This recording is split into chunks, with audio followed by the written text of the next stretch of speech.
Good day. Here are today's top stories from the Pna Headlines. Tourists can now explore more of the Pasig River as President Ferdinand R. Marcos Jr. led on Thursday the inauguration of another portion of the Pasig River Esplanade project. Marcos joined First Lady Liza Marcos and other government officials in launching Phase 3 of the Pasig Rehabilitation Project called Pasig Bigyang Buhay Muli.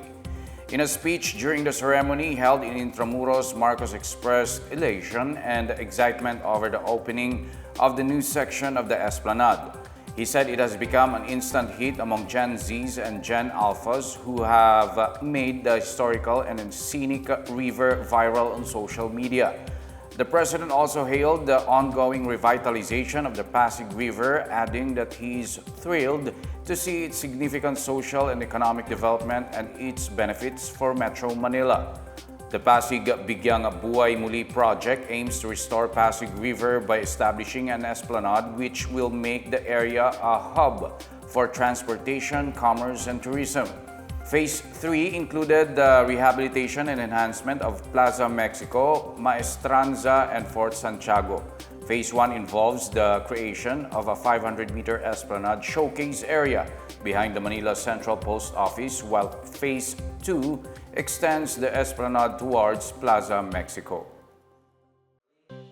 The Department of Public Works and Highways is investigating the collapse of a portion of the Cabagan-Santa Maria Bridge in Isabela Province. In a statement, DPWH Cagayan Valley said it has requested experts from the agency's Bureau of Design and Bureau of Construction to conduct further evaluation and assessment of the bridge. The third span of the Cabagan-Santa Maria Bridge collapsed at about 8 p.m. Thursday after a dump truck carrying about 102 tons of boulders passed on it. At least 6 persons were reported injured in the incident. Authorities have advised motorists to take alternative routes. The bridge was built in November 2014 and completed this February 1 with a total cost of 1.22 billion pesos. The contractor of the bridge is RD Interior Junior Construction.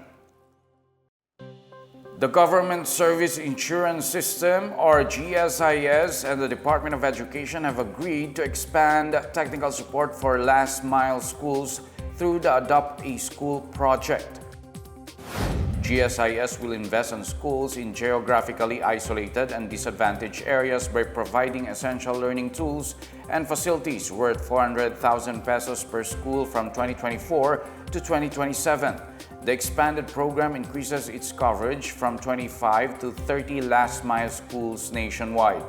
GSIS President and General Manager Vic Veloso said this initiative prioritizes communities affected by disasters and those with limited educational resources.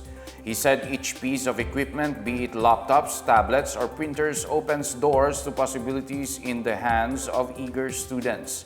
Education Secretary Sani Angara meanwhile praised GSIS for supporting education through its Ginhawa for All programs and services, saying its impact is a lifelong relief for students. Since its launch in 2014, the GSIS Adopt a School program has provided technological packages for 165 last-mile schools. In 2024, GSIS also funded solar panel installations for schools in Mindanao. South Korean actor Seo In-guk explored Boracay last weekend as part of his first official activity as the Philippine Tourism Ambassador for South Korea. The Department of Tourism said the South Korean celebrity traveled to the island from February 21 to 23. During his visit, Seo played a round of golf at the world-class Fairways and Blue Water Resort Golf and Country Club. He also rode the famous Crystal kayak, enjoyed the sunset breeze aboard a yacht, feasted on local cuisine, and held boat tours to greet his Filipino fans. As the new tourism ambassador, Seo In-guk's role is to increase exposure for the Philippines as a travel destination by participating in promotional events, sharing experiences in social media, and attending press engagements and official events. Neo Colors Production and Advertising, which handles Seo's activities in the country, said Seo volunteered to become a tourism ambassador out of his genuine passion and interest for the Philippines. Tourism Promotions Board Chief Operating Officer Maria Margarita Nograles said they anticipate the positive impact that the collaboration between the Philippines and South Korea through Seo will have on tourism. For her part, Tourism Secretary Cristina Frasco said the DOT is open to collaborations with celebrities who genuinely support promoting the Philippines as a top travel destination.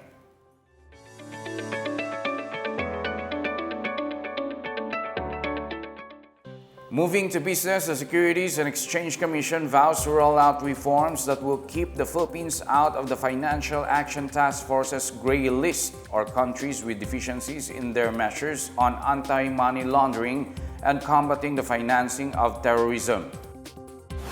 Among these reforms are the Project Harbor, or Hierarchical Applicable Relations and Beneficial Ownership Registry, the expanded non-profit organization outreach, the drafting of new rules on crypto asset service providers, and the strengthening of its enforcement capabilities. SEC Chair Emilio Aquino said the Philippines is preparing for another mutual assessment of its AML-CFT standards in the next 2 years. He said continued vigilance, policy enhancements, and effective enforcement will ensure that the Philippines remains a reliable and competitive financial hub in the region. Meanwhile, Korea Electric Power Company has expressed interest in exploring opportunities in renewable energy, nuclear energy, and smart grid in the country. The Department of Energy said that KEPCO President Kim Dong-chol reaffirmed in a meeting with Secretary Rafael Lotilla their commitment to invest in the Philippine energy sector. Kim shared Korea's highly stable power grid made possible by its intelligent digital power management system using artificial intelligence that enhances efficiency, optimizes grid operations, and swiftly detects the response to potential issues. Lotilla said KEPCO's interest in further exploring the Philippine energy market will help the government achieve its goal of energy security and sustainability. He thanked KEPCO for its efforts to share best practices that can enhance the efficiency and reliability of the country's own power grid. And that's the latest and the biggest stories on the PNA Headlines. For more news updates, visit our website pna.gov.ph or our Facebook and X account, Philippine News Agency. The PNA Headlines is also streamed via the Servicio Facebook page. You may also watch the PNA Headlines through the Philippine News Agency's YouTube account and via the News and Information Bureau website under PNA News. I'm Wilnard Barcelona. This is the PNA Headlines, bringing stories that unite the nation.